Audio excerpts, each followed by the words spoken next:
Frangin, pour cette belle entrée en matière qui nous permet de nous installer confortablement dans le contenu de cette émission, de ce numéro de PPLK qui s'intéresse d'abord à la star américaine Sharon Stone, célèbre elle est, belle également, riche mais abonnée au site de rencontres amoureuses. Alors, vu son statut, fait-elle bien d'être sur ces sites? Que pensez-vous? Pensez-vous qu'une célébrité féminine, ivoirienne ou africaine peut s'inscrire sur un site de rencontres? L'avis de nos experts juste après ceci. À la recherche de l'amour, la belle Sharon a trouvé l'idée de faire ce que d'aucuns n'oseraient. S'inscrire sur un site de rencontres. Exprimant leurs doutes, les utilisateurs méfiants ont signalé son profil au gérant du site. Selon vous, Sharon Stone a-t-elle bien fait de s'inscrire sur ce site ? Sharon Stone, l'actrice américaine au cœur de la polémique dans ce numéro de PPLK. On rappelle que vous pouvez prendre part à nos échanges. Vous nous faites parvenir votre numéro de téléphone WhatsApp sur le profil Facebook. Et puis, comme par magie, vous serez en direct. Vous pourrez poser vos questions, donner vos suggestions et pourquoi pas donner votre avis. Allez, Sharon Stone, puisque c'est d'elle dont on parle, a fait probablement partie des célibataires les plus convoités d'Hollywood. Mariée à 3 reprises, elle confiait « J'ai été sur le site de rencontre Bumble et ils ont fermé mon compte. Certains utilisateurs m'ont signalé en disant que ça ne pouvait pas être moi. » Alors, nous nous posons la question suivante. Vu son statut, a-t-elle bien fait de s'inscrire sur ces sites? Bien sûr, Yves, elle a très bien fait. Alors, Sharon Stone, c'est une actrice qui a 62 ans. Et elle a une filmographie aussi longue que la constitution d'un pays. C'est quelqu'un qu'on a vu dans Catwoman, Total Recall, et que j'ai adoré dans Basic Instinct, que tout le monde a vu ici. Si tu n'étais pas Basic Instinct. Non, franchement, que serait cette émission aux côtés de Michael Douglas, je dirais même plus. Alors, Sharon Stone, quand elle culmine tout ça, quand on met tout ça ensemble, on se dit elle a le droit de s'inscrire sur un site de rencontre. Et pourquoi pas, même si c'était une autre personne, même si c'était, je sais pas moi, Charlize Theron, qui est en passe de devenir la célibataire la plus célèbre du tout Hollywood, après George Clooney. Aujourd'hui, je pense qu'il faudrait faire fi de certains préjugés.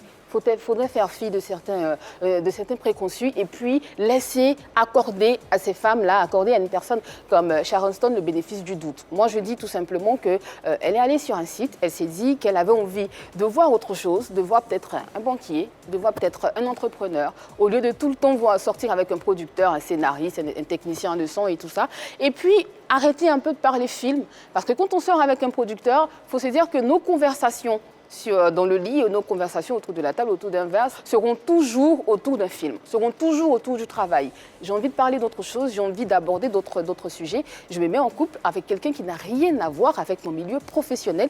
Et c'est ce que Sharon Stone a fait et c'est prouvé socialement. Voilà, c'est vrai, un médecin va épouser un médecin parce qu'on va s'accorder, on va s'échanger nos idées. Mais en même temps, un médecin il va épouser un avocat parce que sûrement, on a la même CSP. Et puis, on se dit, on est au même niveau et on va parler autre chose. Tout simplement. On va parler d'autres sujets, on va parler d'autres choses. Sharon Stone n'est pas la seule à être inscrite sur un site de rencontre. Il y a eu Lindsay Lohan, il y a eu Leonardo DiCaprio, il y a eu Katy Perry avant de rencontrer Orlando Bloom, dont elle est enceinte aujourd'hui. Donc je pense que quelque part, les gars, autour de cette table, je ne sais pas qui est avec moi, mais celui qui est contre moi, j'aimerais te dire... Fais attention à ce que tu vas dire. Parce que Sharon Stone, elle est... Ah, d'accord. En fait, moi, je ne suis pas d'accord avec Annie. D'accord. Je ne suis pas d'accord avec Annie parce que, en fait, c'est un peu jouer avec le feu. Parce que les sites de rencontres cachent assez d'inconvénients. Et c'est ce qui a motivé la journaliste canadienne Valérie Landry à mener une enquête en 2018. Elle fit des découvertes vraiment impressionnantes. Par exemple, 58% des personnes sur les sites de rencontres mentent sur leur profil. Donc, on peut avoir facilement affaire à des 58%. 58%. Quand même assez. Donc, on peut facilement avoir affaire à des arnaqueurs et aussi avec des revenus estimés en 2018 à 46 millions d'euros, soit un peu plus de 30 milliards de francs CFA. Sharon Stone est une véritable poule aux yeux d'or pour ces criminels du web. Par ailleurs, les sites de rencontres cachent aussi les délinquants sexuels qui sont à la recherche de nouvelles victimes. On n'oublie pas ça également, parce qu'ils sont très malicieux. C'est pourquoi 42% des femmes révèlent s'être déjà senties harcelées sur les sites de rencontres. Et également sur ces mêmes sites, on a l'habitude de voir des algorithmes de compatibilité. qui ne sont pas le reflet de la réalité. Parce qu'elles ne peuvent pas prédire avec exactitude l'attitude d'une personne. C'est impossible. Généralement, il y a des personnes qui sont très très photogéniques. Et le jour de la rencontre, on se rend compte que c'est un peu bizarre. Donc pour Sharon Stone, ça sera une perte de temps.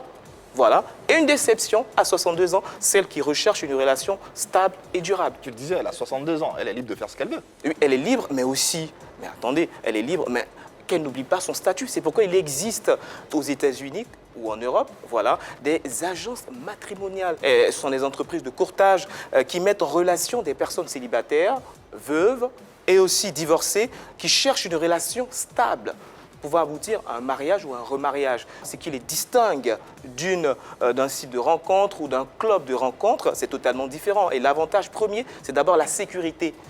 L'accompagnement par une équipe de conseillers avec qui vous avez des relations humaines. Donc, vous voyez, donc, derrière, pour une Sharon Stone qui a un emploi du temps très, très chargé, c'est très important de se faire accompagner. Et les profils sont plus fiables que sur les sites de rencontre parce que derrière, si on n'est pas satisfait, eh ben, le conseiller n'aura pas son chèque. Les sites de rencontres sont également régis par des lois. Effectivement, les sites de rencontres sont régis par des lois. C'est même pour cela que quand il y a une personne sur un site de rencontre, les gens sont plutôt susceptibles, enfin, ils veulent savoir si c'est vraiment cette personne derrière la photo.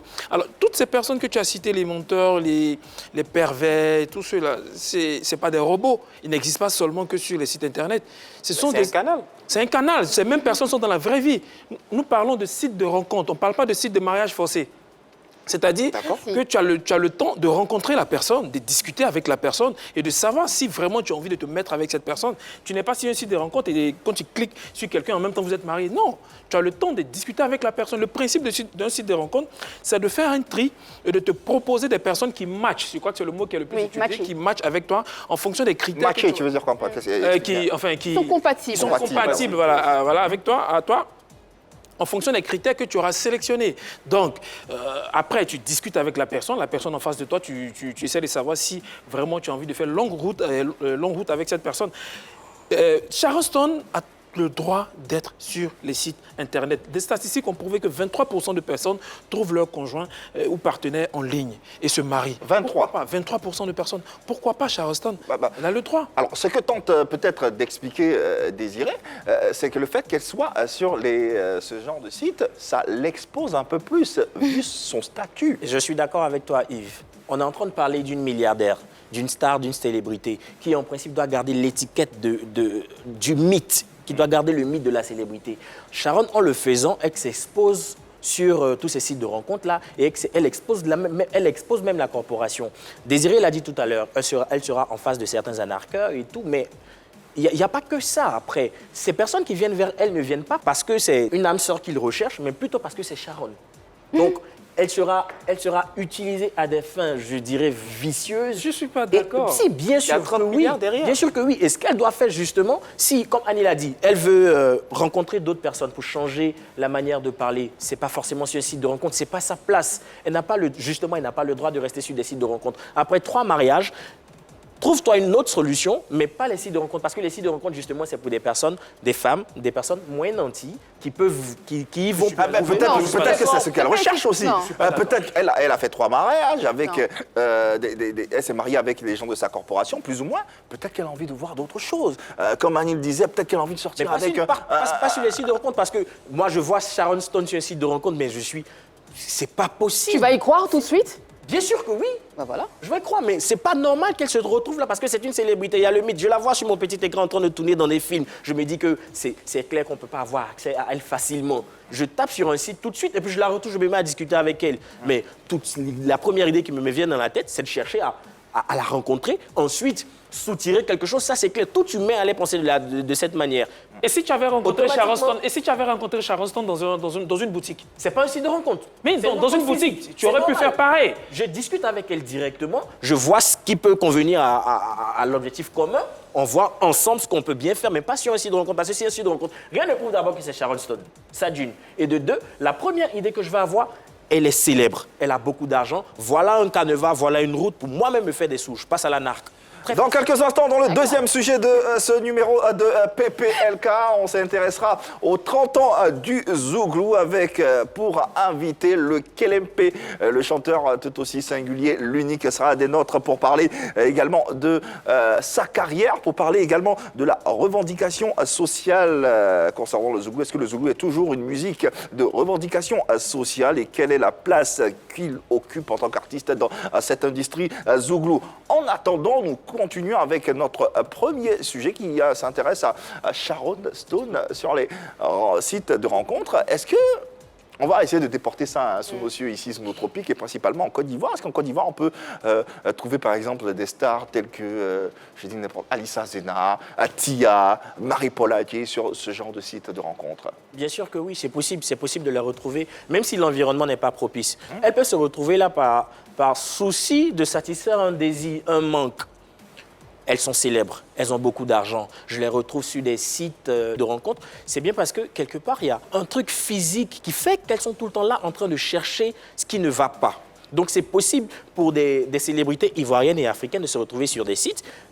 Ce qui va choquer justement, c'est que ces personnes-là gagnent bien leur vie. Et généralement, les femmes qu'on retrouve sur les sites de rencontres en Côte d'Ivoire ou en Afrique, c'est généralement des personnes qui sont nécessiteuses. Pas forcément. Pas forcément. Pas d'accord. Non, pas On forcément. voit une Tia ou une célébrité ivoirienne animatrice. C'est pas parce qu'elle est, sur- c'est pas parce qu'elle est célèbre qu'elle est plus nantie. Ouais, c'est un Non. fait. La preuve, on est sur les C'est sites de un fait. rencontres, il faut payer. Donc, pour être sur un site de rencontre, tu as besoin d'avoir un peu d'argent. Une personne peut se sacrifier un budget de semaine pour ça. Je dis un truc tout bête, 1500 soit par jour, juste parce que j'ai besoin d'un sponsor et je sais que le site de rencontre est l'espace privilégié pour trouver cette célébrité que je veux. Alors Annie. ici, je dis non. Ici, déjà, pour avouer qu'on est dans une situation matrimoniale, c'est tout un mystère. Ouh là là, on va chercher, on va déterminer le sexe des anges. Et on va chercher, on va savoir, on va se dire, mais qu'est-ce qui se passe et tout. On ne sait pas. Parce que justement, quand on leur pose la question, c'est « Ah, je préfère rester ça pour moi, je préfère garder dans l'anonymat, je préfère ne rien dire. » Mais non, il n'y a pas qu'aux États-Unis qu'il existe des plateformes de dating. En France aussi, je pense qu'Elie Semoun l'a dit, il était inscrit sur un site de Mouloud. Et effectivement, il a dit que les gens n'ont pas cru. Pareil pour Yann Moix, il a dit non plus. Il a dit pareil aussi, les gens n'ont pas cru. Ici, en Côte d'Ivoire, ça sera compliqué de voir une célébrité sur un site de rencontre ou dans une agence matrimoniale parce que justement, ça ne fait pas partie de nos coutumes. On ne peut pas le faire parce que justement, on a trop peur du regard des autres. Qu'est-ce que les autres diront? Comment les autres prendront le fait de me rencontrer sur un site social? Alors qu'il y a Raya qui est un site pour les célébrités, qui est parrainé. Donc avant de t'inscrire, tu es parrainé par une autre star qui approuve et qui dit qu'effectivement, ce profil n'est pas fictif, mais il existe vraiment. Et c'est telle personne qui est derrière ce profil et automatiquement, tu as l'accord du site. Un site pareil ici en Côte d'Ivoire pourrait accorder un peu plus de confiance de la part des célébrités pour pouvoir s'inscrire. Sinon, on va encore chercher. Je suis d'accord avec elle. Vous savez, ce qu'il faut savoir, c'est que les sites de rencontres sérieux en Afrique subsaharienne, il n'y en a pas vraiment, comme au Maghreb. Sinon, contrairement au Maghreb, où tu as Zouz. Ah, donc là, tu décrédibilises les sites de rencontres en Côte Quelque d'Ivoire. sorte. Oui, Ok, et tu l'assumes. je l'assume. On constate que les différents réseaux sociaux sont utilisés comme des sites de rencontres. À la limite, on discute avec la célébrité, on essaie de la rencontrer et voilà, après il y a mariage et tout. Donc finalement, nos célébrités sont malgré elles enregistrées, sinon inscrites sur des sites de rencontres, si je peux le dire ainsi, sans leur accord en fait. Non, là, c'est totalement différent parce que c'est précis. Réseau social, site de rencontre. Deux choses totalement différentes. Et moi, je pense qu'en ce qui concerne les sites de rencontre, la célébrité en Afrique, en Côte d'Ivoire particulièrement, est relative. Parce qu'il existe des personnes célèbres, de nom, je dis bien de nom, mais le grand public n'arrive pas à attacher un visage à ce nom. Donc pour ce genre de cas, ces personnes peuvent se permettre de s'inscrire sur un site de rencontre, là, il n'y a pas de problème. Mais pour des personnes célèbres, ayant le nom et le visage associés dans l'esprit du grand public, c'est carrément impossible. J'ai pris l'exemple des agences matrimoniales, c'est carrément impossible ici en Afrique et particulièrement en Côte d'Ivoire, ça n'existe pas en fait. Ça n'existe pas parce que dans ces agences, vous avez des comptes premium et il y a ce qu'on appelle la confidentialité, c'est très important. Ici, en Côte d'Ivoire, pour une star qui va essayer de s'inscrire sur un site de rencontre, ça serait une manière de montrer un peu son manque et ses lacunes. Et ici, en Afrique, on étiquette facilement nos stars. Par exemple, le pleureur du coupé-décalé, ou dès qu'on verra telle personne, on dira bah, celle-là, elle a besoin d'un homme dans sa vie. Hein, voilà. C'est ce qu'on croit. Donc, c'est pas possible. Pensez-vous qu'une célébrité féminine ivoirienne ou africaine peut s'inscrire sur un site de rencontre amoureuse? Le débat se poursuit chez vous. Quant à nous, dans 2 petites minutes, nos inspecteurs de la polémique feront le bilan des 30 années du Zouk.